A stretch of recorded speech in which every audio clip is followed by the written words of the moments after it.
Hey there, we're the Westlot Pirates and welcome to the show. We're here to share our thoughts on Northwestern athletics and college sports with thoughts and analysis from the visceral to the statistical. We run our tailgate with the red pirate flag flying high above as we give no quarter, especially the fourth. I'm Sam Walter. I'm John Lacombe. And I'm Eric Scuzz, Roulette Chip Scouspo. Third week in March, gentlemen. It is time for the big dance, the NCAA tournament.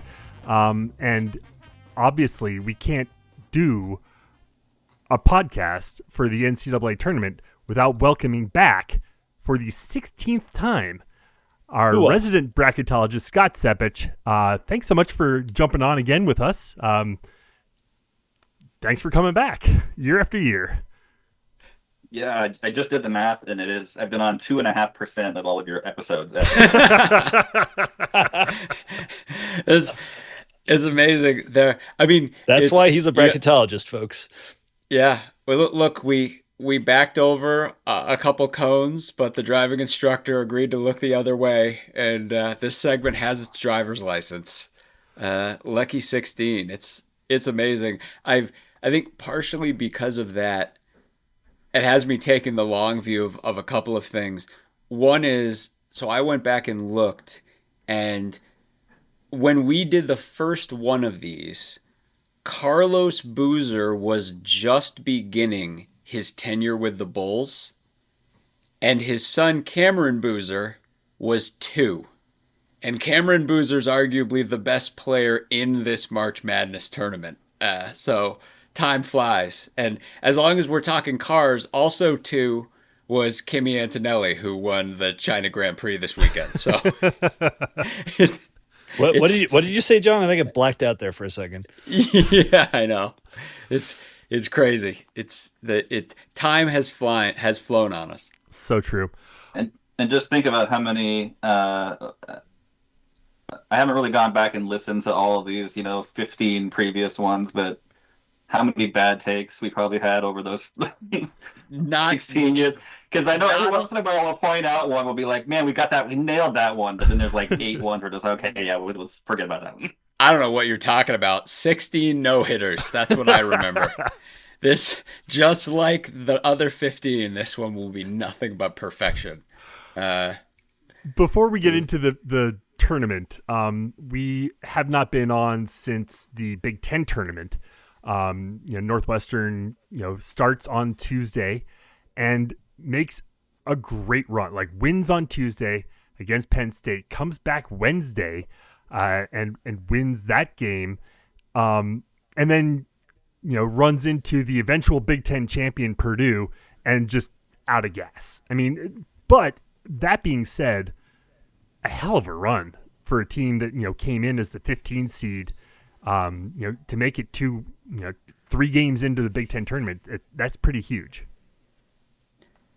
Yeah, I think obviously I think for a little while before we get into the tournament here, I think maybe because of the amount of times we've done this segment and just where this program is right now, kind of taking the long view, the short view and the long view on Northwestern hoops right now, just because of where this program is at this particular point. But yeah, with this stretch in the tournament, I was just glad, given the fact that it's obviously Nicky Buckets' last hurrah, and the way that so much of this season had gone was was a mess, for the entire middle. And, the luck stat that was batted around so often, right? That like in the Ken Palm luck stat, we were bottom of the barrel for the entire year, and that it's only luck in quotes, because really it's what does your team do in close games? And we could not have been more snake bitten in close games this season. But the fact of the matter is, this team coming into Purdue had won 5 of its last 7 games, right? Against not a murderer's row competition, but beating Indiana for the 6th and 7th time in a row is nothing to shake a stick at. That's something that every Northwestern fan obviously is super proud about. And yeah, I think they're a football school. What do you expect? Yeah, true, exactly. But it's like, we're obviously about to turn the page in a big way with this basketball team, with Buckets going. And I'm just happy that, given that, this season kind of arrived at the finish line the way that it did. It was a positive end to the year. I would say this year, I've never been more confused about a NU basketball season. Seriously. Than this one. Because most years it's like, all right, we clearly don't have it, and it's whatever. It's it is what it is. And then there's the years where we're in the mix for a tournament appearance. And this one back in November, I thought we've got some interesting pieces here. And like Page and Reed might turn out into something. And we all coming into the year thought KJ Wyndham would be. A lot of people thought I think he'd probably be our second leading scorer this year. And then just this weird like evolution of the season where guys just would sort of fall in and out of favor and just sort of disappear and never to be seen again. And then just like I remember like what Wyndham didn't play for like 10 games and then just like popped up out of nowhere at the Rutgers game for like 3 minutes and it was like what are we doing? Like what? They inserted him down 40 against Illinois when he then immediately drained a three, and they put him in for basically the final play against Purdue to try to hit a three for a team that struggled mightily with 3-point shooting all year. It is very, it's confounding. I think like John all year has been saying this is a team that a lot of parts that just didn't seem to fit together. And I think the maybe the most enigmatic of all was Arrington Page, who jumped off the page at the beginning of the year. His physical prowess, et cetera. We know some folks who are close to the coaching staff, but there's a general perception that he's one of the most physically gifted players to come through Northwestern ever, and has just really struggled to put it all together on the court. And then as an exclamation point, we go on this run in the Big Ten tournament without him. Right. In just very odd, ill, but sitting on the bench and not looking super ill. I don't know. Like, it's just so much weirdness around this team. Yeah, it was. And of course, like as we're recording right now too, I mean, there is this whole turning of the page because at this point, I mean, credit to, and I feel bad that they don't have the name here, but credit to the student journalist who, right in the wake of the exit from the tourney, kind of got KJ Wyndham cornered and asked him, hey, like, what's the situation or whatever. And KJ was kind of like, as of right now, I'm a Wildcat. And some people took that to be like, oh, great, he's coming back. And I'm like, no. Yeah, I wouldn't. No. As of right now, he doesn't have his plane ticket booked. Yeah, right. And I mean, like, you don't have to be any kind of internet sleuth to know that members of KJ Wyndham's family are very much not happy with the way this is played out. You just have to have a computer and access to social media. But I mean, with all that said, yeah, I mean, it's like, it's so crazy. We were talking about this going to the tournament. That's like, this might seem as for you as a Northwestern fan, like a world away, but this team played, eventual number 3 seed Virginia ultra tight, in a ballroom in West Virginia back in 2025 in a game where Page and Reed both looked fantastic and Wyndham chipped in big time. And it's like, yeah, then we moved into this other planet. And at the point we're recording, we have no idea if any of these guys are coming back. We don't know about Page. We don't know about Reed. We don't know about Wyndham. But obviously, like, none of these things remotely are on the same level as the end of the Nick Martinelli era. Like, this is the leading scorer in the Big Ten 2 years in a row. And, as we said on Twitter, his lefty push shot goes into the rafters with John Cherna's chest-mounted three-pointer. Like, it's this weird singular shot that you've never seen anyone else do it the same way. And yet you watch this guy do it hundreds of times, and every time he put one up, it seemed like it was going in, and most of the time it did. And it's a truly singular player, and a 4-year player, and a local guy, and those kinds of things are rare. And at Northwestern, they can't be any more rare and special than that. Yeah, I think I think this came up on social media, but like, yeah, if we were to put some more numbers in the rafters, like who would be the top of the list? And so it's like in my 30 years of watching NU, it's like, well, it's it's Etchmeyer, it's Cherna, it's Boo Buie, and that's those are probably like the 3 slam dunks, and then you have like that second tier, and it's Juice Thompson. That you got Juice Thompson, you've got Jatim Young, you've got Bryant McIntosh, Vic Law, maybe Brooks Barnheiser. What's that? Vic Law. Yeah, maybe Vic Law or Derek Harden, and then Martinelli, right, right there. Vaden Vukusic probably is on that list, but yep. My probably my all-time favorite NU hoops player, but yeah. But Nick is in that definitely in the middle of that tier, and probably close to that top tier. Maybe not quite there, but like in terms of just because he wasn't the leader of a team that made postseason runs. He was obviously a supporting player on a tournament team. Yeah, it is hard to quibble though with like, I mean, the thing that he has in common with Sherna, and I don't know if Esh ever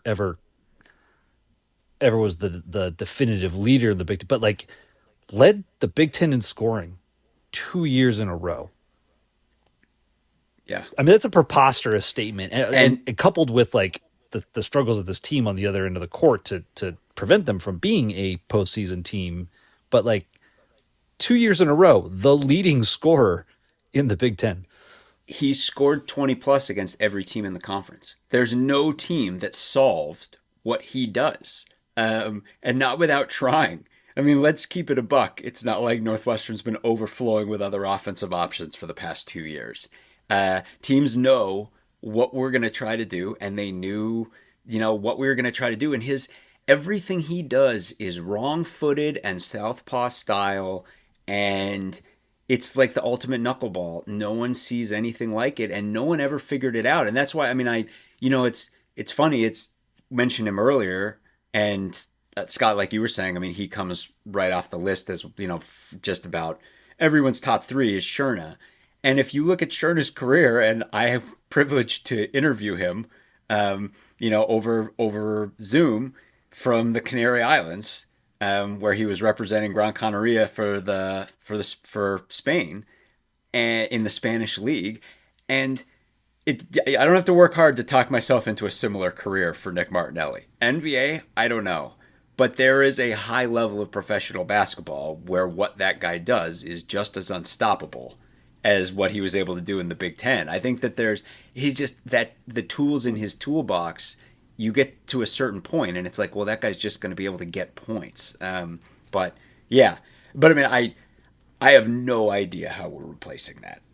At this point, I'd hazard guesses, but I mean, it really does feel like we're closing the book here on an era. I mean, Pat Spencer has found his way into the NBA and like is kind of a mainstay. So like, wouldn't say it's impossible that Nick makes it at least like G League. Get some sniffs in the summer league, and if he's able to score, which scoring plays, right? If you can put the ball in the net, you're going to get run.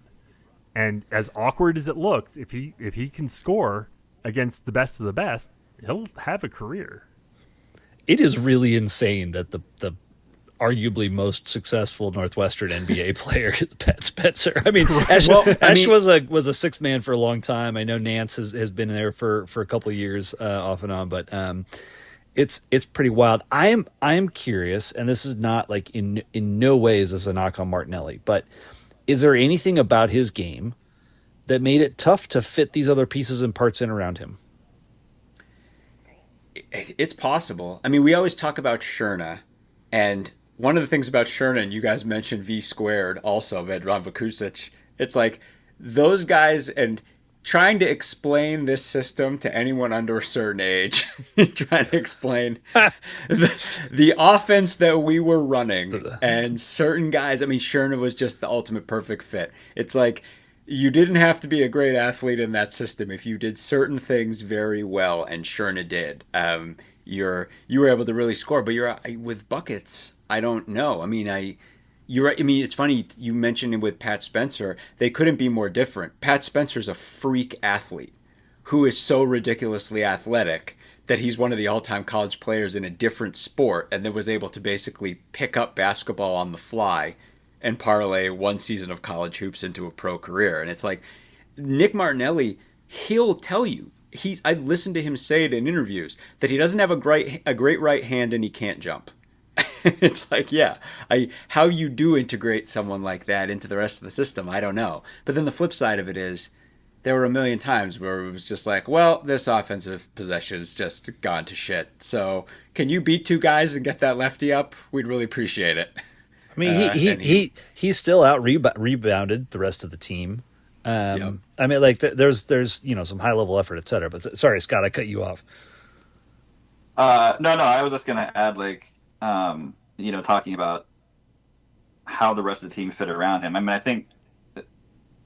mean, Collins in post game of the day was pretty candid about saying that he felt like the roster construction was not quite right, and that's a lot of that's on him for that. But I did feel like a lot, especially earlier in the season, even though I thought that there were some good things happening. I was like, it felt like Reed and Page were kind of a pair, and they kind of did things well together, and that like Nick was kind of like, it was almost like alternating possessions, like, oh, this possession is going to be Reed and Page doing something, but then now this one's going to be Nick doing something, and it's like it never really felt like those three meshed in a way that was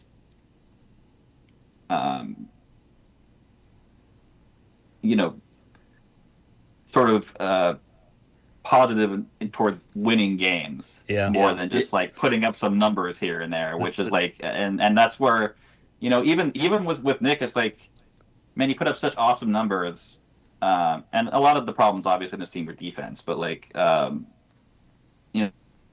even then it was like, yeah, he's putting up 27, 29, 29, but we're not winning, and it's like, well, a lot of that is like, well, he's having to do so much because the rest of the team kind of can't pick up that slack, but also it's like, but is he sucking up so much of the energy that the other guys aren't getting those opportunities either? So it's like, I don't know. It's hard to really know what this team's going to look like going forward. It's not like Martinelli was an inefficient player. I mean, I wouldn't call him like his field goal shooting is above 50%. He's a 40% shooter from three. I mean, he was, and that fell down. He couldn't miss at the start of the year. Yeah, because typically when you have a super high level scorer and the rest of the team really struggles around them, you start to wonder like, oh, well, is this person just a volume shooter and dominating the ball so much? And Martinelli was not that at all. Not at all. And so that's like Scott, your call out there of Reed and Page feeling like a pair and a duo that were working well together, and not being able to mesh that with Martinelli is a really, like, I hadn't kind of specifically clocked that. And we talked a lot about pieces that don't fit, and then clearly the coaches had a very, very difficult philosophical situation on defense. I think that's probably the reason that we saw guys going in and out of the lineup and weird, inexplicable things of just like their feeling of who could get it done on the defensive side. By the same token, I had forgotten that Justin Mullins was a guy on this team until about a week and a half ago. There's a lot of stuff that doesn't quite make sense. And I would love to sit down with a beer with Chris Collins and unpack that comment about roster construction and understand what else went wrong from his perception. Well, one thing that is interesting and, kind of watching throughout the year was the development of Jake West. I mean, this guy, like, he got no run early. He's a true freshman, but by the end of the season, like, you could see a struggle with him out of the lineup, against Minnesota, at the very end, and not having him against Purdue. But like, he comes back, and the win against Penn State, the win against Indiana, it looks like West might be some of that glue that puts things together. I don't know. He feels like the focal point going into next year. Yeah, gotta be. Oh yeah, he does everything well. I mean, one thing about it, he's a really good shooter. Like, that guy can shoot, and the way he handles the ball and everything. I mean, and he's big. I mean, he could put on weight, but he's tall. He obviously towers over Reed. And they're right. I mean, I think he's the biggest thing. And then Singleton to me is a big question mark, not because of what he does and doesn't do. Singleton appears to do everything pretty well. And I think you can take those two guys and just plug them into the lineup just going forward. I think those are your locks. I think where the question mark for me is with Singleton is, and we joked about it on the last pod about that discussion we had and the bucket he got in the middle of our discussion, but Martinelli is such a huge thing that hangs over this team that I have no idea if you can just go to Trey Singleton next season and be like, look, you scored 8 a game for us last year. We need 15 a game from you this year. And if Trey Singleton would be like, oh, okay, well, I'll adjust then. Or if Trey Singleton, if this kind of role where like Trey Singleton was like 8 and 5 and be like, look, is this guy just going to stuff the whole stat sheet for you and sport everything else? We don't know. It's one of a million things we don't know about this team because, right, it's like losing Martinelli would be big enough by itself, but you guys were talking about the Collins thing about the roster. I mean, the Purdue game was the second Purdue game where we didn't have Page and Purdue was dialed in.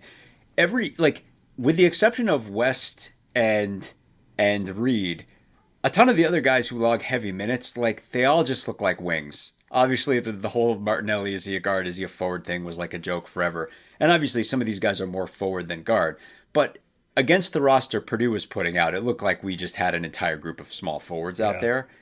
And the idea that with Page out, there was no one else, I think that's Collins as being like, I think that's what he's saying. He's like, we didn't have the resources or the support or whatever to stock the cupboard. Not just with like whatever the star guy is, but to be like, you need a Luke Hunger to come in and spell a Matt Nicholson. Like you need the different pieces, and we didn't have those. So I mean, this whole thing is going to get.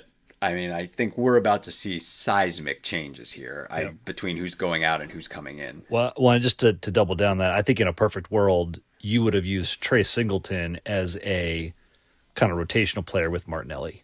And when you look at when you look at Singleton's field goal percentage, it's great. 3-point, not so much. And there was so often on the offensive end of the court where his job was just to stand out in the corner by on the 3-point line or on the wing on the 3-point line. I think in a perfect world, you would have him operating in the Martinelli space in that offense, but you had to have his body and his size for rebounding, defense, etc. And then paradoxically, he's not huge either. Yeah. He's like having to bang with all these guys, right? Yeah. So I just issues on top of issues where if you had a Hunger or another more prototypical frontline player to pair with Page or spell Page, I think that would have eased some of the problems. Yeah, I think Scott, part of this obviously now is like with just the way college basketball is now, it's just like, all right, we got to find who works right now because that like some of these guys are going to move on because that's just the way it happens. Like we're not immune to that no matter what. I mean, like there's always guys who just say like, okay, I'm moving on to the next school now, and like so that's going to happen to some extent. So it's like for Collins, it's like, well, I got to find the right combo, the right guys, and if that means I lose 2 guys because they're not playing and they're going to be upset about that, it's like, well, that's just the reality of it now. So it's like, you try to find what works. And we saw, Max Green get a lot of run for a while and then he disappeared. We saw, obviously Mullins is the senior, but like, but then West became sort of like the revelation at the end of the year. Like, okay, this is the guy now. This is who we're going to build around. Like, so, hopefully he identifies the guys that he feels like are the ones moving forward and builds what's probably going to be another kind of new roster next year around them. But yeah, like Singleton, I'm looking at it right now. Singleton, Page, and Cherubino this year from 3-point range, and they shot a decent amount. Singleton shot 17%. Page shot 25%. Cherubino shot 25%. Like, sometimes it's about like getting shots for their like other teams are gonna just like they want those guys taking that shot, and so of course they're gonna leave those guys open in the corner. Of course they're gonna leave those guys free. So a lot of this is about like getting the right shot for the right guys at the right time. And man, if Trey could like become a 33, 34% 3-point shooter, like he could be a really, really good player in this league. He doesn't Those even guys have to be at 40%, Those guys attempted about 140 threes combined, which is I think what makes those stats pretty galling. I mean, that's roughly I don't know, roughly 20% of our total 3-point attempts were from those three guys.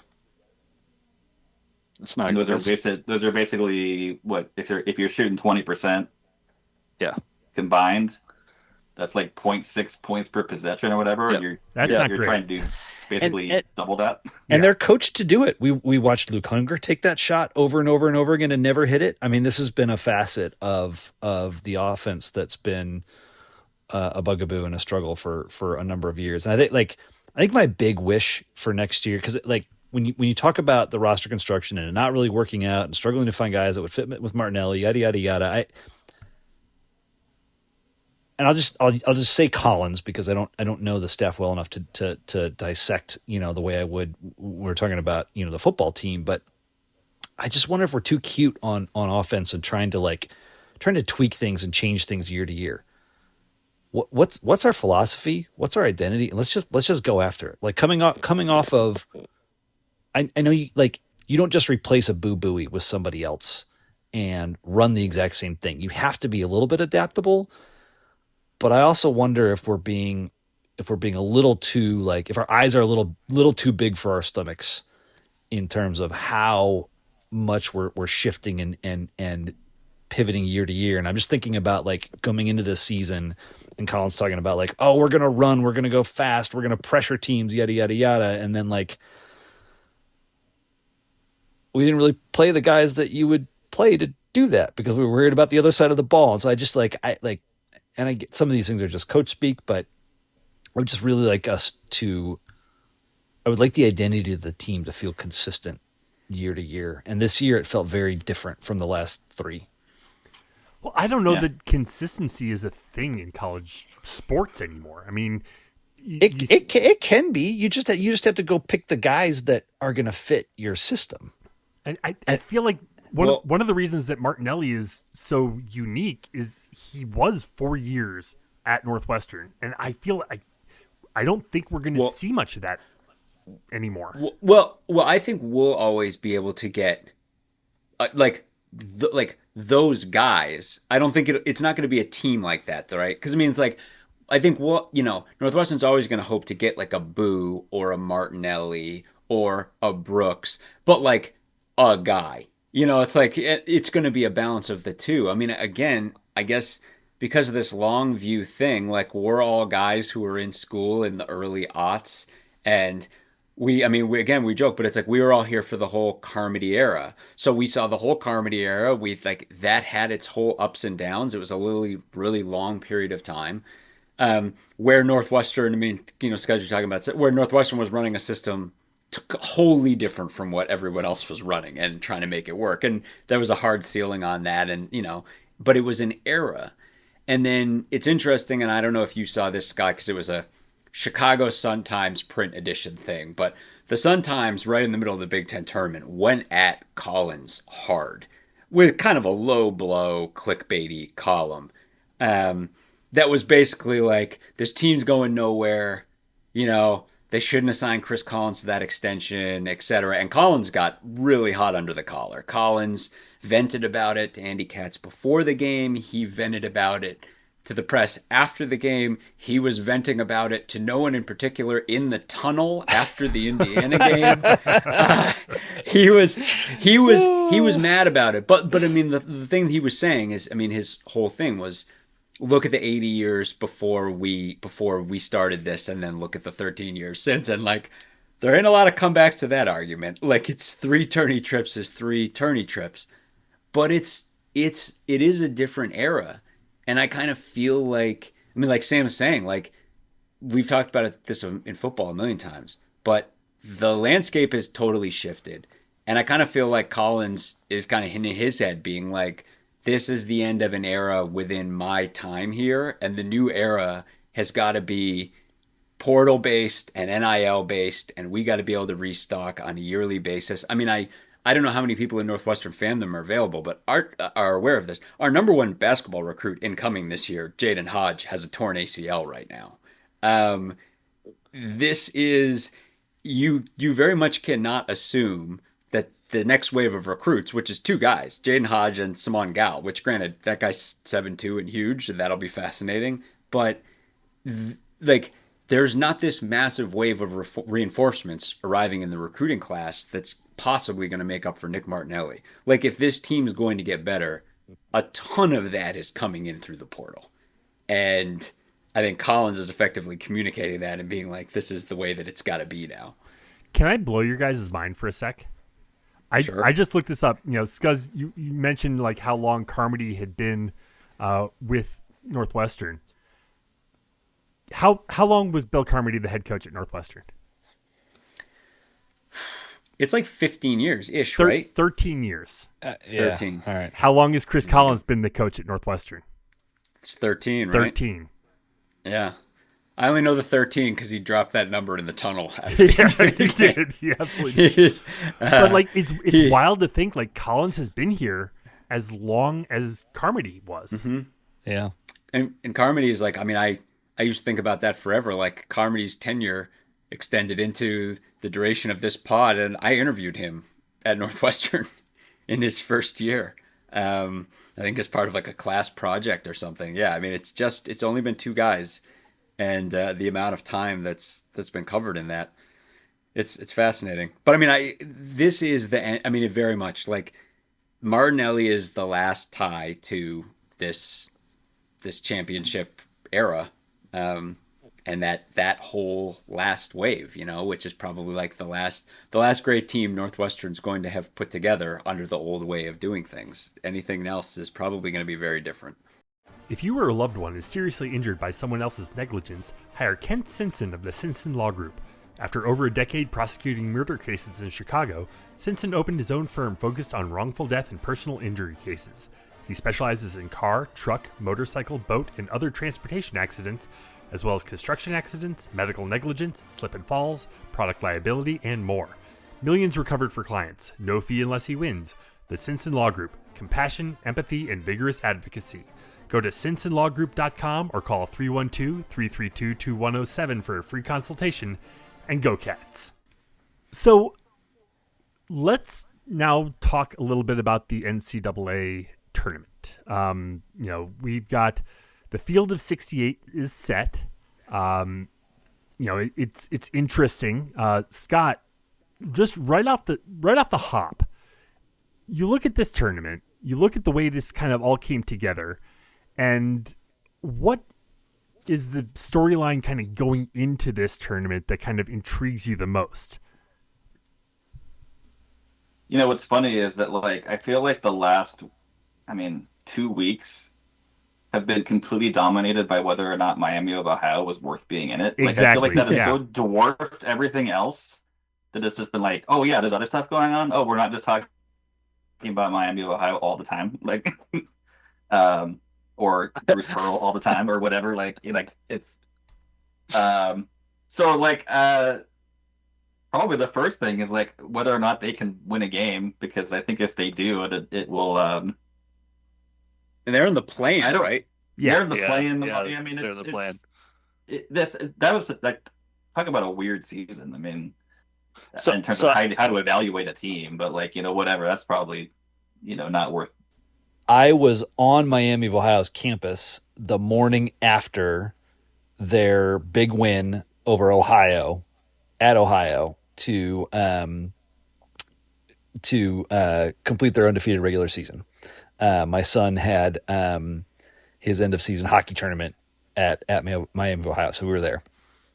And it is Saturday at, I don't know, roughly noon, and we go to grab a bite after his game, and we hit this little bagel shop. There's a fraternity house across the street that, of course, is throwing a big party.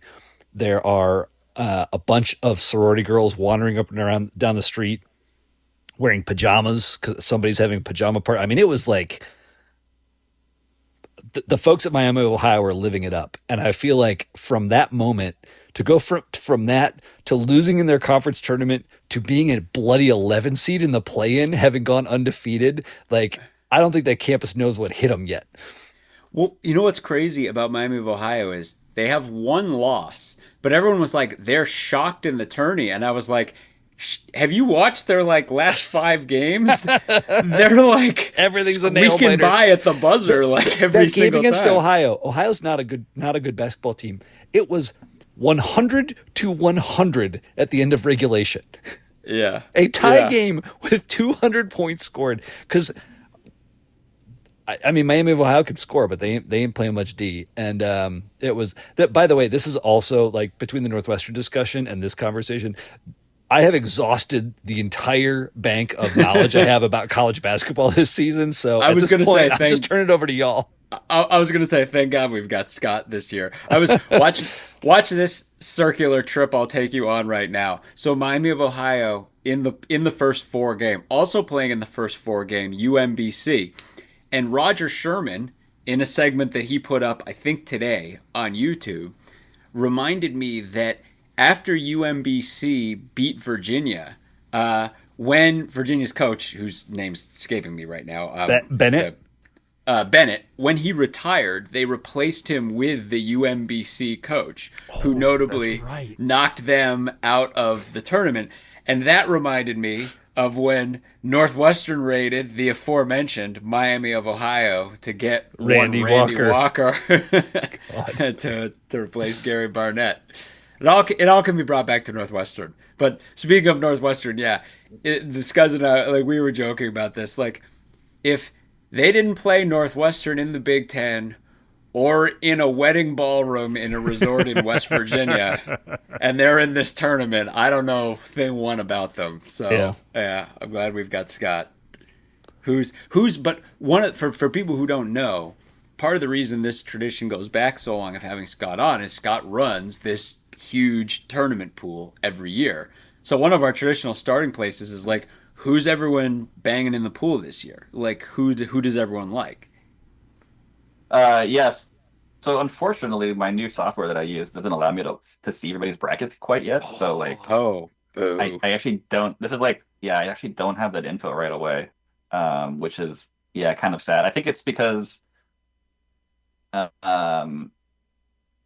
by being the commissioner of a pool, if you're able to see everybody's entries, you can kind of maybe have an advantage over the other people in the pool. But I could see that. You would never. But I would never think of it that way. But yeah,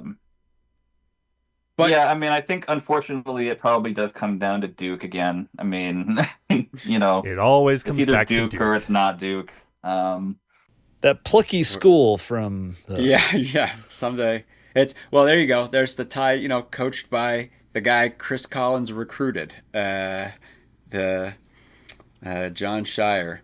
But it's funny, like, obviously we were talking before the pod, and I guess flip side is like you're also super plugged into the college sports world, so I know you know a lot more about these teams. I mean, to the extent that I know anything about this landscape outside of teams I saw Northwestern play, it's shaped by the fact that this is supposed to be this transcendent draft class headlined by these 4 guys that are causing Tankapalooza in the NBA.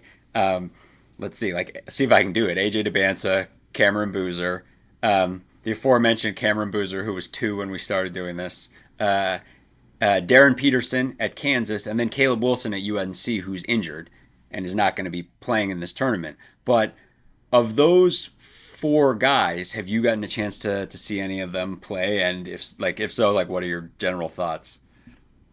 Yeah, I mean, I've watched all 3 of them a decent amount this year. So Cameron Boozer and his twin brother Caden is on the team too.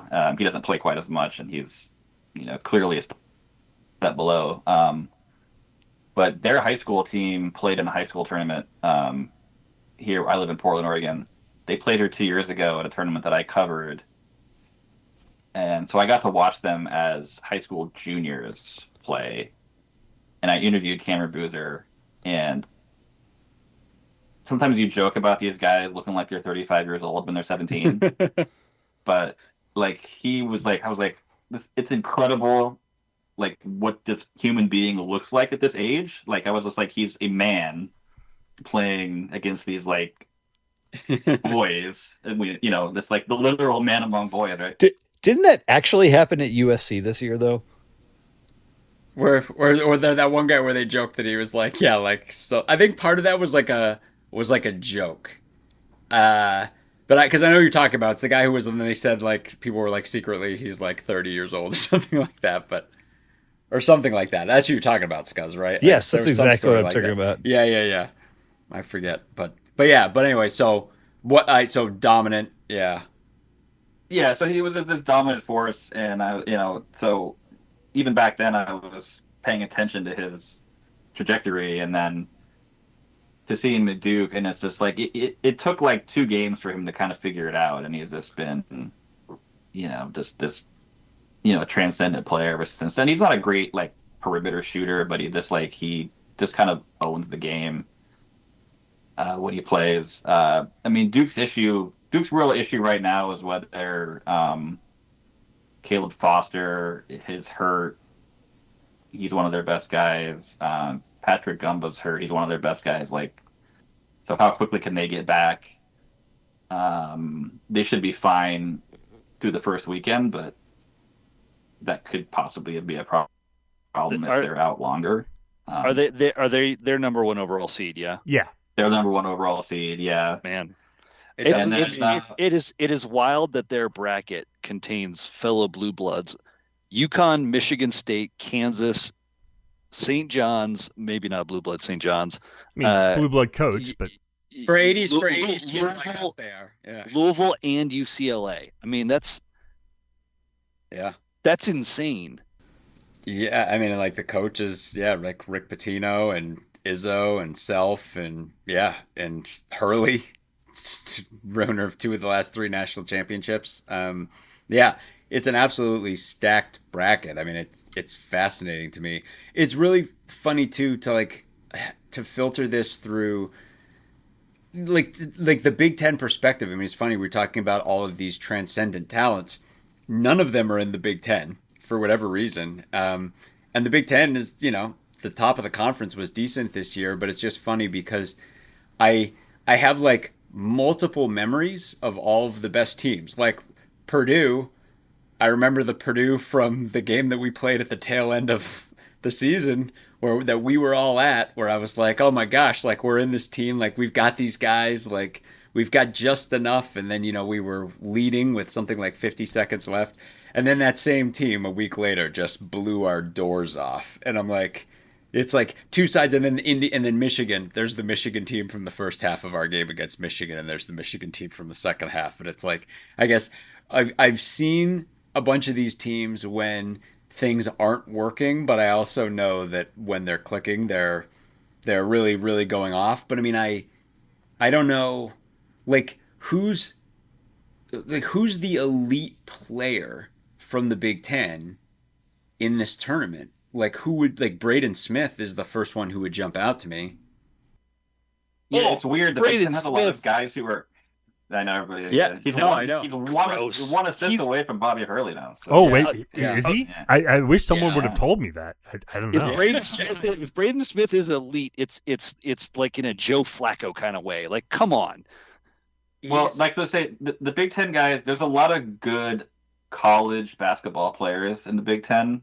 And by that I mean like guys who aren't probably going to be playing a lot at the next level, but guys who are really good in a college basketball game. And so like Braden Smith is a good example of that. I don't know what kind of career he's going to have past this. Maybe he's going to do fine in the NBA, but like, but he's like kind of like that quintessential 4-year senior college basketball, smart, crafty, annoying, Super cagey. Yep. all of that. But you look at some of the other guys in the Big Ten. It's like, I mean, Lindeborg is like, I think he's like 23, 24 years old. He's been around. Wisconsin, you got Blackwell, like Nick Boyd, who was on the FAU Final Four team, is Wisconsin's top scorer, I think. So you got Price Sanford at Nebraska. That's what I was going to say. Sanford, You got Bennett Sturts at Iowa. I mean, you got all these guys that have been around, and it's not like superstar draft prospect freshman coming in and dominating the league. It's a different. It's a different crop. So it'll be interesting to see how how far any of these teams can go. I mean, I think Michigan earlier in the season had one of the more impressive stretches I've ever seen, where they were winning every game by like 30 for like a month, and they were playing good teams too. I remember they beat Gonzaga by 40, and then the next game that Gonzaga played, they beat Kentucky by 40. So it was like Michigan was playing at this insane level, and they've had a few rough patches, including one for 30 minutes in Evanston. So yeah, I mean, I don't really think there's anybody in this tournament that's a lock. I don't think any of these one seeds are even a lock for the Elite Eight, to be honest with you. Like, I think something can go wrong for any of them. I want to pick at this Big Ten thing on one more front before we shift gears, and that like there was this theme that emerged during football season, and it's some of it is probably just a little bit sour grapes, some of it is a little bit just that Kurt Cignetti's a murder bot, but there is some smoke and some truth here in that in the NIL era, the biggest of the Big Ten schools have a built-in advantage beyond the Southeastern Conference, the ACC, the Big 12, etc. I mean, like there are some exceptions. I mean, Texas and Texas A&M are rich beyond anybody's wildest dreams. But there's no doubt that a school like Michigan has,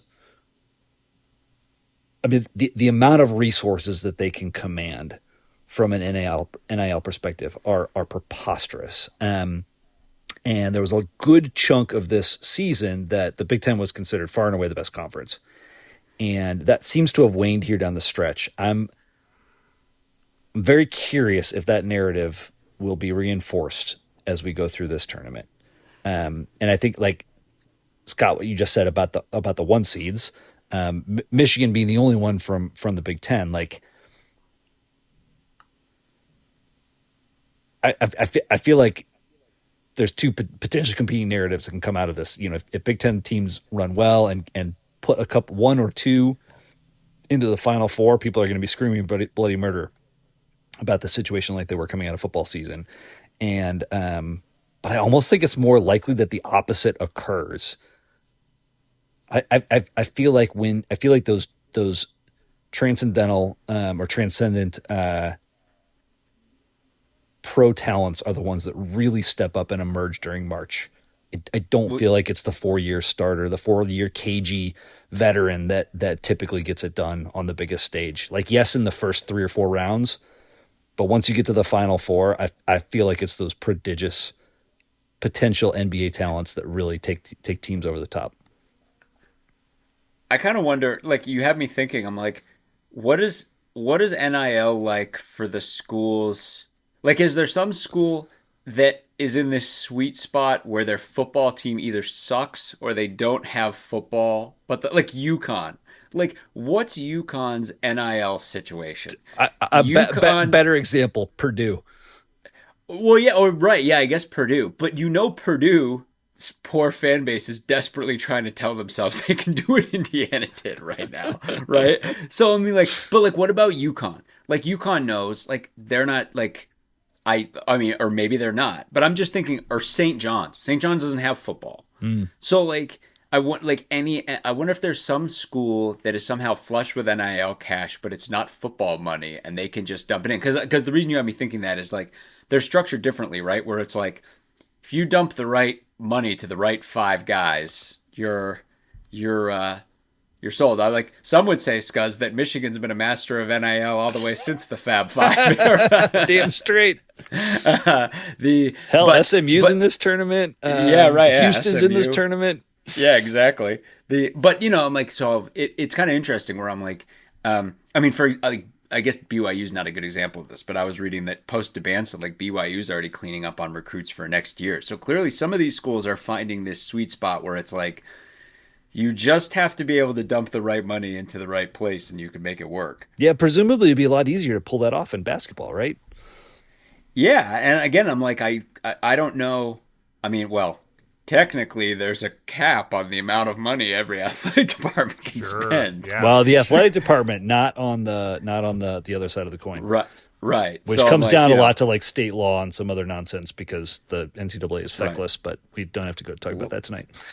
I don't know, I doubt that in the real world all the money Ohio State's dumping into football affects their ability to dump money into basketball, but I don't really know.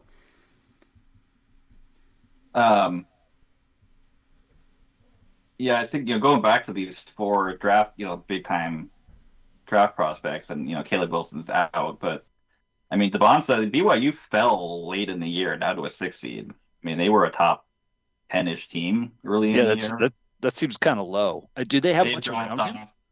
off. Well, they lost, and his name just like escaped my mind, but they had a really good shooter, a really good player who's out for the year with a torn ACL. That'll do it. That went out late, and kind of like JT Toppin with Texas Tech, hurt them a lot late in the year. And then Darren Peterson with Kansas. I mean, they're a 4 seed. I don't think anybody is really taking them that seriously. Part of that is Peterson has had trouble staying on the floor. There's been a lot of talk about whether he was on a self-imposed minutes restriction for draft reasons, or if it was actually an injury and what was going on. And Bill Self sometimes would be like, yeah, we don't know what's going on either. And so he's been playing full minutes recently. So maybe he's fine. I've heard some talk that maybe the whole situation's a bit misunderstood. He's actually been more hurt than he's been leading on, but I mean, I don't know. But well, for the right kind of person, the kind of person Scuzz lives to hate, a story like that exists so that people can be like, see, this is NIL, this is what's going to happen. You let these guys, he's already got 1 foot out the door. This was just a paycheck. And it's like, simmer down. Like, no one knows what the hell's going on with this guy. And it is kind of fascinating too. I mean, so many of these coaches, I was listening to someone talk about the guy from Arkansas, and working with Calipari, and the fact that I guess it's gone really well, but it's it is so crazy where, I mean, these guys, that the top guys, I mean, it's like a kind of a finishing school, and these guys are kind of looking to get the best development within their 1 year before they go on to play, a decade plus of pro ball. And then the coach somehow has to mold this all into a championship team. I mean, it's fascinating, but I mean, the idea that, I mean, these top guys are all getting paid regardless. There's, but Peterson, I mean, because some people are I guess he could get hot, and then, or I love their opening too at Cal Baptist. Their opening versus Cal Baptist, and I watched the highlights of the end of the game between Cal Baptist and Utah Valley. I guess we're just making up schools now. Which was the champion. Was it? I think it was the WAC championship, and I'm like, wither the whack of my NCAA 2000 football video game. What happened to that whack? Where did all those schools go? Now it's most of them went to the Pac-12. Yeah, Mountain West, Pac-12. Yeah. So yeah, I actually watched the end of the Cal Baptist Utah Valley game for the WAC championship. Cal Baptist won that game when Utah Valley missed a dunk with 2 seconds left. It was an alley-oop dunk, and the guy missed the dunk, and Cal Baptist won, which is crazy. I mean, again, I was Cal Baptist Utah Valley. I've never heard of these schools before today, and they're so it's it was fascinating. But yeah, Cal Baptist is now they could upset Kansas. I mean, it's totally right. I like the unknowns. What if Darren Peterson just doesn't show up for that game and Cal Baptist beats Kansas? I mean, who knows? It'd be fascinating. I was gonna say I want to talk some shit. Let's just make up some fun pathways here that give us some fun matchups. Yeah. For example, I'm looking in the Midwest. You could get Alabama, Georgia, and you could get Kentucky, Tennessee. Those feel I mean, let's be real. Is Alabama going to get past Hofstra? What with all everything going on with their program today? They lost some dudes, I guess. I was going to say there was some if you're of a certain age, some Nate Newton sounding stuff happening. Guys arrested with felony amounts of marijuana. My favorite part is that so he was arrested for possession of I think it was a pound of marijuana, which I think is a large amount, and then Right. the other part was he didn't have a proper tax stamp. Yeah, I saw that Wait, too. what? So I was like, so Yeah. if you're gonna traffic massive amounts of weed, make sure Yeah. you have the proper documentation, or else you're gonna get off for it. This happened in Alabama. Yeah. All I'm gonna say is this, and it kind of proves my former comment. Like Georgia law enforcement would never. Yeah, right. Sure. Tax stamp. Oh, did you see my bulldog logo? I Like, to be fair, because in Georgia, the car with the pound of pot in it never would have been caught in the first place. It would have been traveling. it could be far going, too it'd be going fast. like 140. And yep, cool. Anyway, I people in Alabama saying that did Bruce Pearl put in a call to some people, some cops in Alabama? Yeah, Like, Bruce Pearl Bruce doing Pearl. just doing How- damage left okay, and right. seriously, like Bruce Pearl leaves the sport and he's still the center of attention. Like, oh my God. Miami of Ohio made it, and he had to redirect his wrath somewhere else, and ended up with Alabama. Oh man. Yeah, I should mention just because my daughter does this every year, bracket based purely on which animal, usually a fat and or furry animal, she likes more. It's a pretty good year for that because fat alligator Florida is good. Chubby fluffy husky Yukon is also good. She's got Yukon winning it all, which is great. They're beating Wright State in the championship game, so Wright State gets hot against UVA. UVA not above losing in the first round of the tournament. I'm just saying. So Wright State can do some damage. What's Wright State's mascot? It's some sort of wolf.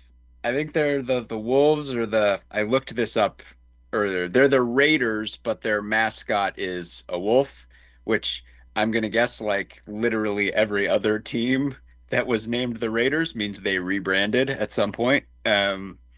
And now it's a wolf. It's a pretty cool mascot, actually. Like, get a chance to check it out versus Virginia. I was Take down the Who's. I was debating in my head whether or not if the Boilermaker was a little more portly, it would be less frightening. And I think the answer is probably no, but it doesn't matter because they're playing the Queen's University Royals, and like, let's go Royals. If you It's a lion. just slap the Braden Smith JD Vance neckbeard on him, and then it's probably an extra level of scary that the Boilermaker can get to. Actually, I think multiple Purdue players yesterday thought that Queens was the school in New York and not the school in North Carolina. So, yeah, I even had to look that up. Like when I first saw Queens, I was like, "Is this like Queens College?" And yeah, it's like, aren't they in Charlotte? I had never heard of this. Charlotte school is before. the Queen City, so. And Yeah. I lived in North Carolina for 3.5 years and had never heard of this school. So I don't know. Maybe they're new. I'm not really sure. Is High Point in this tournament? High Point is in this tournament. They're playing Wisconsin. Yeah. Oh yeah, they're at 12. So Well, they're playing there's a sub- Wisconsin. Like They're playing, that there's going to be some 12-5. points in that game. subtext there, and because I used to live in that area, and it's the Piedmont Triad. That's Greensboro is there, but so Wake Forest is right there, and High Point is the other town in the Triad. But that school, over the past like 15, 20 years, they are just pouring money into that school. It's big investor dollars and a lot of huge Wall Street connections. They're doing a really good job at getting rich people to send their kids to High Point, and they're just swimming in cash. So it's one of those schools where like their upward trajectory is not an accident because that school's got money to spend. Well, Yeah, they're playing. I was gonna say they're playing up in Portland, and they're one of the 5-12s, and normally the 5-12s are a good spot to look for upsets. And what's interesting about these 5-12s is that the fives are all like really good because Wisconsin's been playing really well the last month.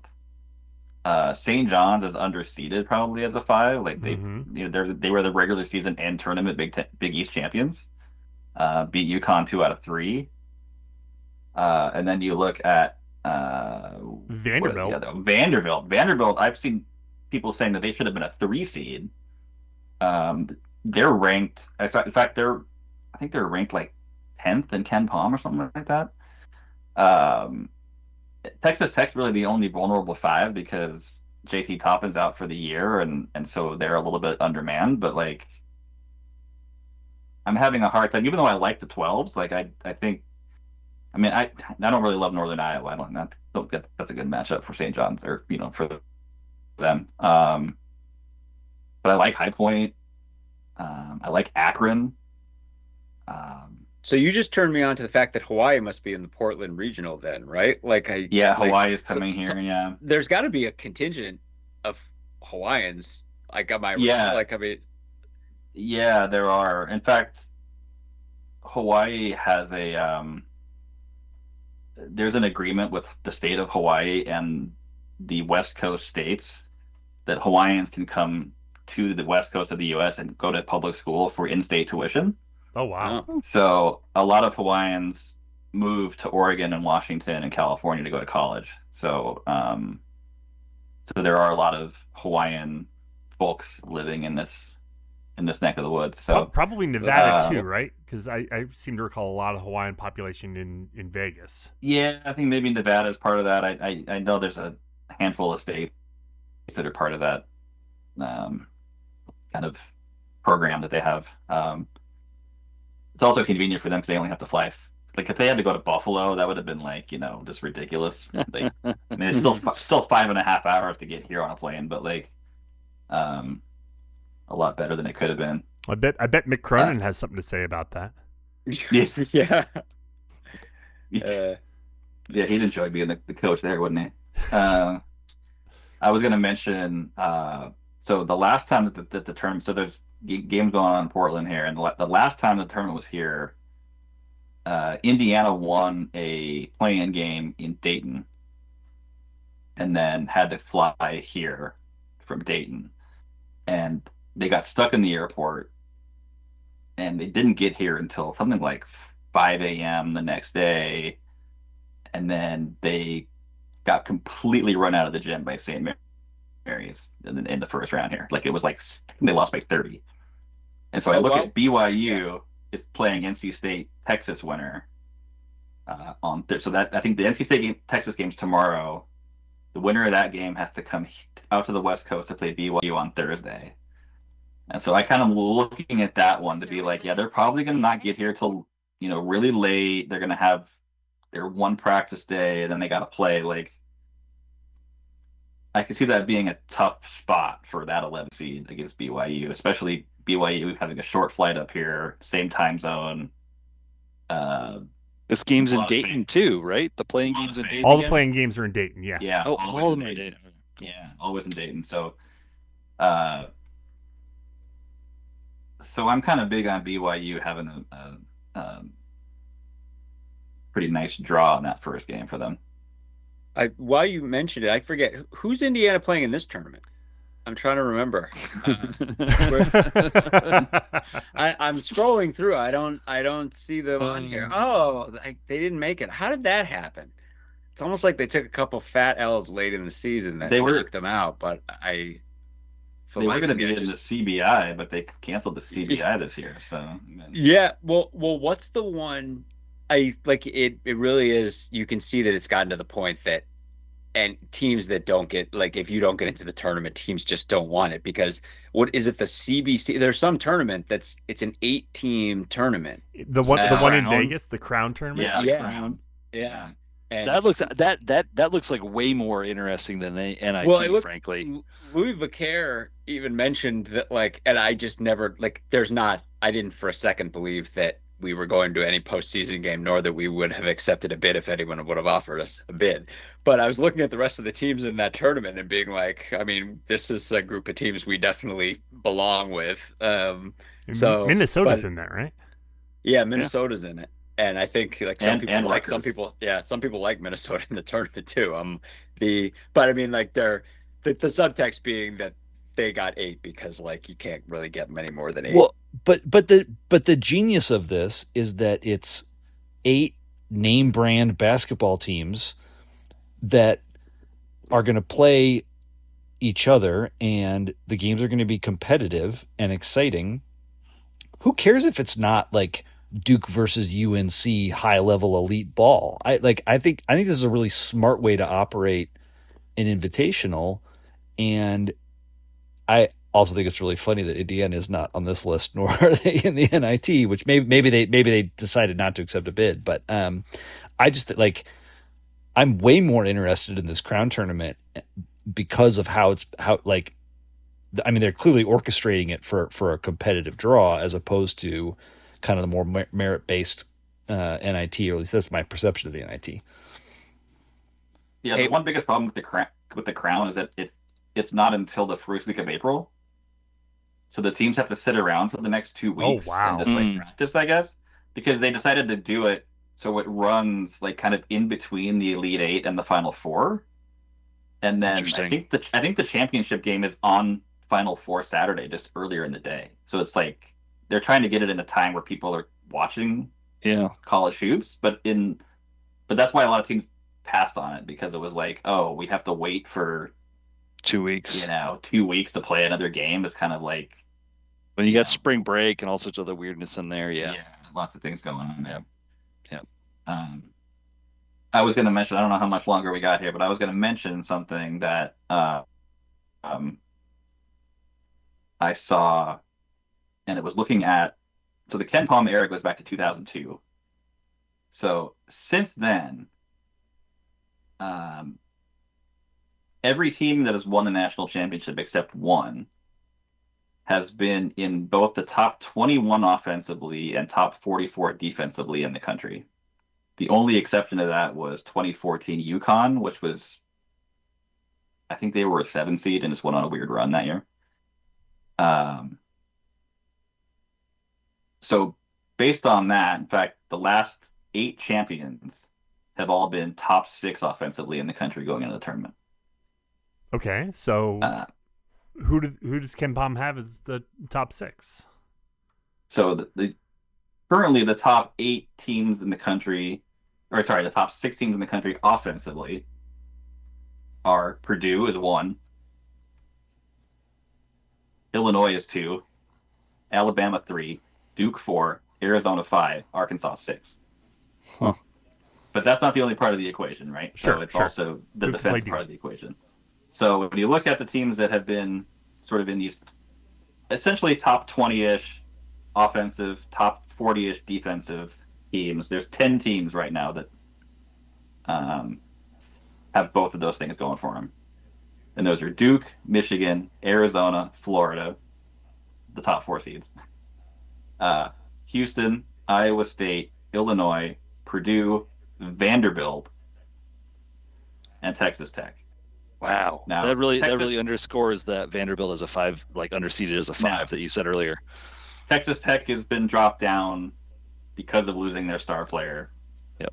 So you might eliminate them. So you really have 9 teams you're looking at there that have the metric makeup of a national championship team. There's a few teams that are kind of just on the outside of that: Michigan State, Virginia, Arkansas, Wisconsin. Just kind of on the just outside of those numbers on one side or the other. And then you have a couple interesting, like really good defensive teams, Nebraska and Alabama, that are just not that great offensively. And then another great defensive team in Kansas that's not that great offensively. But yeah, that group of 9, if you're looking at a champions pick, history has shown that it's probably going to be one of those 9 teams: Duke, Michigan, Arizona, Florida, Houston, Iowa State, Illinois, Purdue, or Vanderbilt. That's interesting. Speaking of Illinois, I don't know if we mentioned this, but we're getting Brad Underwood versus Fran McCaffrey in round 1 of the tournament, which is pretty hilarious. It's Illinois Penn, but it's pretty funny that we've got Fran back in. Did any of Fran's kids go with him? Oh, that's good. That's a good question. Could any of them I get think he's into out Penn? of kids. Oh, great He's out question. of kids that are playing. Yeah. Yeah, but apparently he's got some guy who we talking Virginia. I'm blanking on his name. The guy who sat the bench on Virginia after being like a big time recruit and really didn't play, and then went to Penn and is lighting it up for Penn. He's like their big star. Zero McCaffreys on the Penn roster. Yeah. This is the fifth team that he's taken to the tournament, I believe. Fifth different school. He's taken to the tournament. Seriously, wow. Yeah. Yeah, it's amazing. So he's, for all of his hilarious antics, he has done pretty well for himself. Just never at an elite level. Yeah, they're 24.5 point dogs, but yes, they're Yeah. they're. Speaking of the Ivies, I mean, again, not to digress, but I don't have the name in front of me right now. But there is an Ivy player from is it Cornell, who just hit the portal? I think who went to New Trier, and a lot of people are eyeing as a potential transfer target for Northwestern. I think that's true. But, I feel like I saw that earlier today. Yeah. I got a question. What do you make of the fact that Florida and Houston, that Houston is in the region where they would be it'd be home games for them in the Sweet 16 and Elite 8? Yeah. That feels odd, especially, they're a 2 seed. My buddy Ryan, who's a Florida alum, he's real salty at the fact that Houston is in the bracket with Florida. Does that make a difference? I mean, it's Sweet 16 and Elite 8, so it's not like. I mean, it'll still be a home court advantage for them if they get there, right? Yeah, I mean, I think that's it's not like they're playing at their home though, right? No, but I mean, you got all your fans there. I mean, it's not like, I mean, you get to sleep in your own bed and hang out at home, and I mean, like I do think that there's definitely an advantage to it. So I'm, I don't know, like I think that the committee is not supposed to take too much of that into account unless it's early. I mean, I know you can't play in your own home arena. Yeah, but I don't think there's anything about not playing in your home city, although you're supposed to be given priority if you're a higher seed. So that's why people are upset about it. I think 1 seed's typically so they'll look at like Iowa State goes to the Midwest, Arizona stays in the West, Duke stays in the East, and Florida stays in the South. So they've already aligned those 1 seeds with their home. Well, I mean, Michigan's the 1 seed in the Midwest, but your point still stands. Yeah. No, that's what I mean. It's like they've kept the 1 seed, like the 1 seed in each region is close to their home, and then I think for 2 seeds it's probably more luck of the draw. Yeah, I mean, I think Purdue's it's West. like, well, they could have put, say, Houston. They could have flipped Houston and say UConn and had Houston go to Washington D.C. and UConn go to Houston, like that kind of thing. Like it would have given them more of a. It would have saved them some PR headache if this ends up happening. And people are going to be like, "Oh, why did they do?" So like I sometimes get confused by that because I know Florida Missouri is playing. Is Florida the 4th overall seed? I believe so. Yes. Yeah, because at that stage, my understanding is that Houston would then be the top number 2 seed. Top number 2 seed, right? Yeah, and they're not going to flip that just because of the regionality. I would. Well, and two, possibly, I was just looking, you were talking about how much it's certainly as a value pick in the tournament, like Vandy is. Vanderbilt is this great sounding team that Florida theoretically may have to play, and Vandy just beat them by 17. That just barely happened 2 games ago. So it's Florida definitely doesn't have a sweetheart draw. Although, I mean, again, I keep looking at this East bracket and there just is so much meat on the bone there, so much going on. But yeah, it's all going to be fascinating.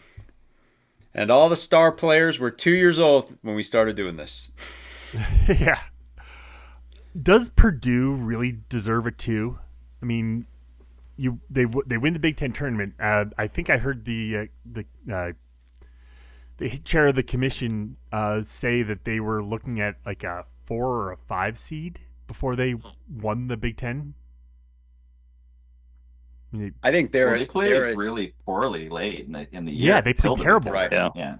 They turned it around. I mean, again, I think we mark the time of that. Like, you look at how they played in the game in Evanston, and then they just flipped a switch. And that's how they were at the start of the year too. I mean, they were a top 10 team for a long time, and then I think because I looked it up looking into our games, sometime around January 20th or thereabouts, they kind of went in the tank and lost 6. They lost to an Indiana team that we smoked.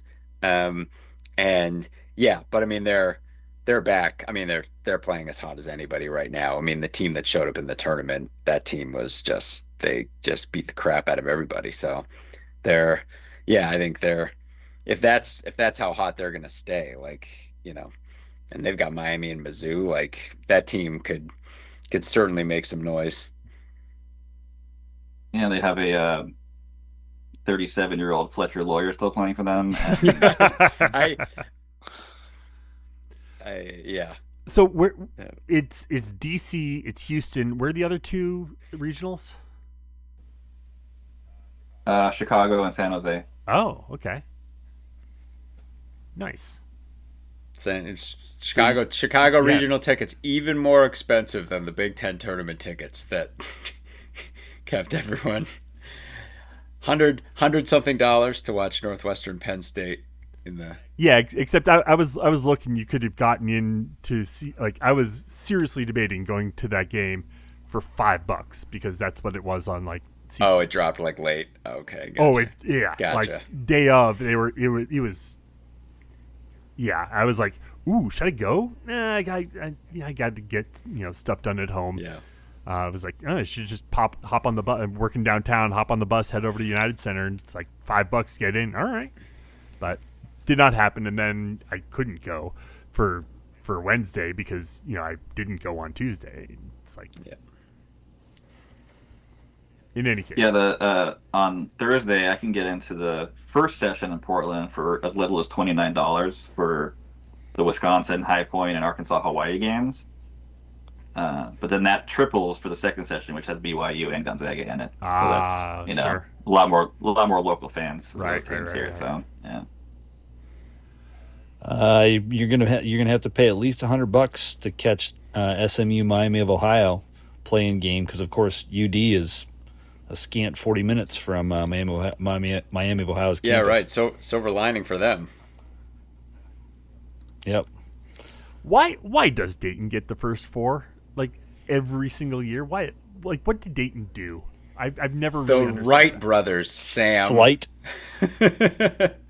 Because that has a lot to do with his airness. I don't know. That's just bizarre. They're willing. Let's see, $19 to go see Howard and UMBC. But is Howard going to bring his friends? Yes. Lehigh versus Prairie View is another. Oh, it's because it's the same session as yeah. So $19 for Texas NC State and Howard UMBC. That's pretty good. So Lehigh Prairie tomorrow night. Lehigh Prairie View is the opener on Wednesday. SMU Miami followed by so, SMU Miami. Yeah. You'll probably like the Lehigh Prairie View game is going to be sparsely attended, and then everyone's going to show up like third, fourth, second half, get ready for SMU Miami. But if I cared more, I could totally go see Texas NC State tomorrow night. I'm not going to, but I was going to say, do you care enough to do yeah. So, well, I will tell you what I would do. I'm not going to do this because it's out in St. Louis, but I have a team that I've during the course of this podcast I've fallen in love with. Okay. And it's the Queen's University Royals. And All let me right. tell you why. Tell us. So off the jump, I made a roulette chips quote, which is not because I have any prowess at gambling, but just because in my age, this tournament has become more and more about just just pick something crazy and we'll see what happens. So not only are the Queen's Royals playing Purdue, who I really can't stand, their colors are navy blue and Vegas gold, which is pretty great. Sure. This is their first NCAA tournament appearance. it will also be their last NCAA tournament appearance because Queen's University is merging with Elon next year. Really? Oh, wow. Wow. And Elon will be taking over their campus. It's ride or die, guys. This is their one and only shot. Again, their colors are navy blue and Vegas gold. Let's go, Royals. Let's go. And again, like, because they're merging with Elon next year, because anything associated with Kurt Signetti has to gobble up all things around it. Just a network of murder bots. Yeah. Queens, incidentally, by far and away the worst defensive team in this entire field. Damn it. going up against Let it Purdue. ride, baby. Why would you burst my bubble like that? How dare you? Yeah, they have the 322nd ranked defense per Ken Pom. Purdue has the first ranked offense per Ken Pom. How bad is our defense? Northwestern's. Northwestern's defense. All right, let me see. It's not great, but it can't be defense that bad. was 77th this year. All right, that's a gap. Let me tell you about It's a big gap. Let me tell you about a couple of other Purdue Boilermaker teams that were massively favored to win basketball games. Is Boo Booey playing for Queens? I don't know. Who knows? Oh man. No, it's his cousin. I will say Shmoo Queens is probably way better than Fairleigh Dickinson was. So like, there you go. You know, There you go.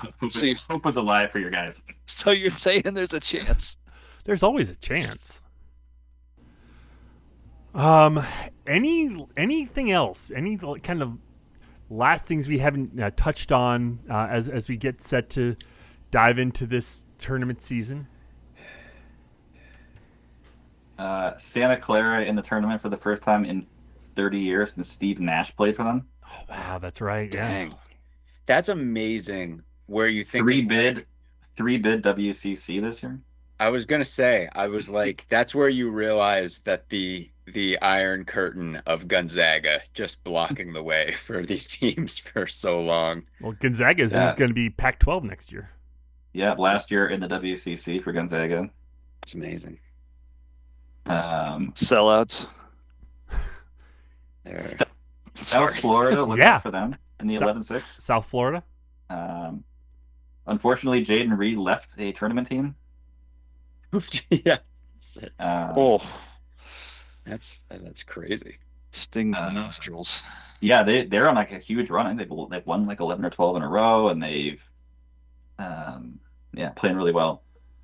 They think it could be an interesting team to look at. The one team I saw in person this year was Idaho. I watched them play against my hometown Portland State Vikings, the 1 seed in the Big Sky Conference that lost. Idaho was not good. They're not going to beat Houston. Don't worry about it. Let's see. ESPN Analytics has Idaho at a 1.8% chance of winning. They have Queens at a 2.2% chance of winning. It's happening. Scuz's Queens Royals are about to go on a run. Mark. Just the first. Are those percentages the first round game, Sam? That's ESPN's matchup. Yeah, predictor. Queens has predicted 2.2% chance of winning. Yeah, that's interesting because Purdue is favored by 2 more points than Houston is at odds with those percentages. That's interesting. I mean, are you going to try to find some sort of middle here? I'm not that talented. Okay. I don't, Sam. I don't have that kind of time in my life. Fair enough. Well, before this completely gets off the rails, I think Let's all right. You want to get weird? Let's get weird. Let's go. Well, I was going to say, in the interest of this is departing from basketball, but we were going to, we always end with closing thoughts, and I feel like we got Scott here, so might as well like no sense in saying goodbye to Scott.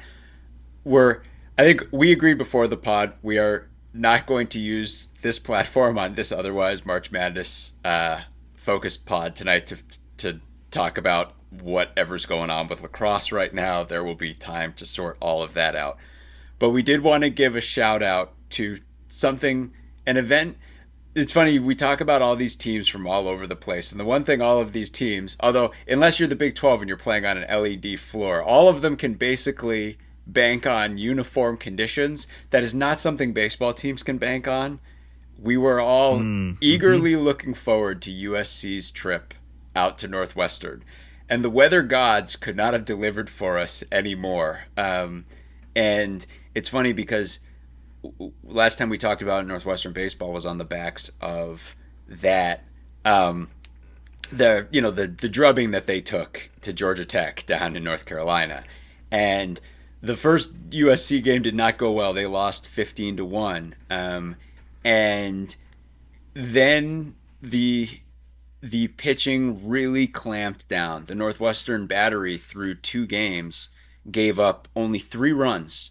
And I think something like 7 total hits over the next 2 games. They pitched really well, and it was a group effort from a bunch of guys to get it done.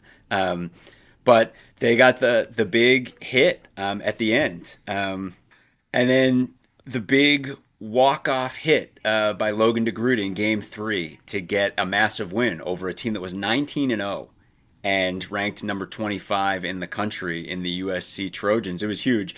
But that entire game happened in an occasionally driving snowstorm. And it was epic. None of the Northwestern guys was wearing a face covering of any kind. Most of the USC guys were. They were clearly cold and miserable. And it all ended in one perfect shot where the Northwestern cameras caught the entire Northwestern team celebrating in the infield on DeGroote's walk-off hit. And in the foreground is the USC first baseman, who is bundled up head to toe, including a full face covering, and he's staring at the sky and dropping an F-bomb. And it's just like, this is not what those guys signed up for in any way, shape, or form. But you gotta love it. Not a sport where you go back to the dugout, sit down, take off your hat, and then the camera catches the steam coming off your head. Exactly. Not really how it works in baseball. No, that is awesome. Having been to a baseball game where it snowed in Wrigley Field, man, that is an unpleasant experience. It's so unpleasant, and yeah. But hey, hopefully it'll be a page turner for those guys. The pitching really coming together, and then the ability to get a big time clutch hit in a situation like that is, hopefully will be the spark this team needs. This is a team that kind of people are saying, look, like they've played some bad teams and beat up on them, and they've played some unbelievable teams and gotten smoked. And now they played a very good team and picked up a big win. And that's, USC is going to be one of the best teams in the conference this year. So they're, hopefully that all bodes well for this baseball team going forward. Well, USC ranked number 25. They're actually heading out to your neck of the woods, Scott. They're playing a 3-game set against Oregon Friday and Saturday. And then, and then I saw on Tuesday they're playing Portland against Portland. Yeah. There you go. Unfortunately, it's at like noon here, so I'm not going to be able to make it over there. We're gonna need your Portland Pilots to not pollute our win. We need USC to show out and look good here. But hopefully, hey, again, like that was a big win for them. They and then for the pitching on this team, which again we really touted, and then they went to Georgia Tech and really took it on the chin. But maybe that was just Georgia Tech being that good. So yeah. So again, hopefully baseball, and obviously now going forward, we are going to have plenty of time to talk spring sports and everything that's going on with lacrosse and et cetera, et cetera. Well, Scott, for the 16th year, thank you for joining us. It's always a pleasure. It's great to have you, and definitely look forward to this every year. Even the year where there wasn't a tournament to talk about, we had to keep the streak going. Yeah, we still did it. Yeah. Well, thank you. I'm glad hopefully have that kind of situation in the review for seriously the foreseeable future. So, but it's always good to see you guys, and and chat, and hopefully be able to maybe see it this fall at some point. Yeah, hopefully. It's a pretty new stadium going up in Evanston, and if you're able to. That's what I hear. If you're able to make it out, it's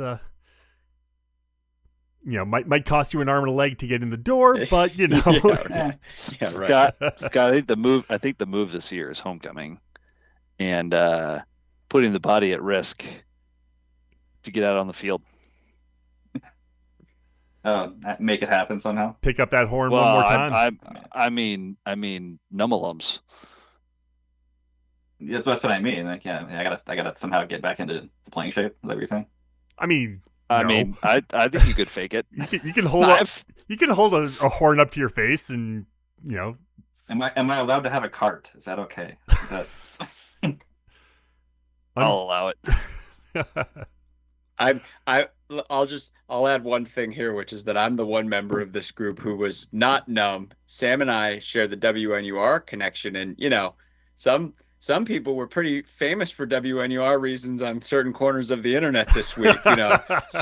Certain people's pictures were showing up on high profile accounts, not with any name recognition. But we love you, Sammy. Oh, I appreciate that. Yeah, seeing that picture pop up is like, oh my God, I was a baby. Yeah, we were so young back then. Yep. Well, in any case, we'll go ahead and leave it there for tonight. Head to our website, westlotpirates.com, where you can leave comments and questions. Find us on Facebook, Twitter, Blue Sky, Instagram, YouTube, anywhere on the socials at Westlot Pirates. And you can always email us, westlotpirates@gmail.com. Tune in next time as we give our visceral and statistical views on Northwestern athletics, and look for us in the west lot of Ryan Field flying the red pirate flag, because we give no quarter, especially the fourth. For John Lacombe, Eric Scasbo, and Scott Sepich, thanks so much for joining us. I'm Sam Walter. We'll see you next time.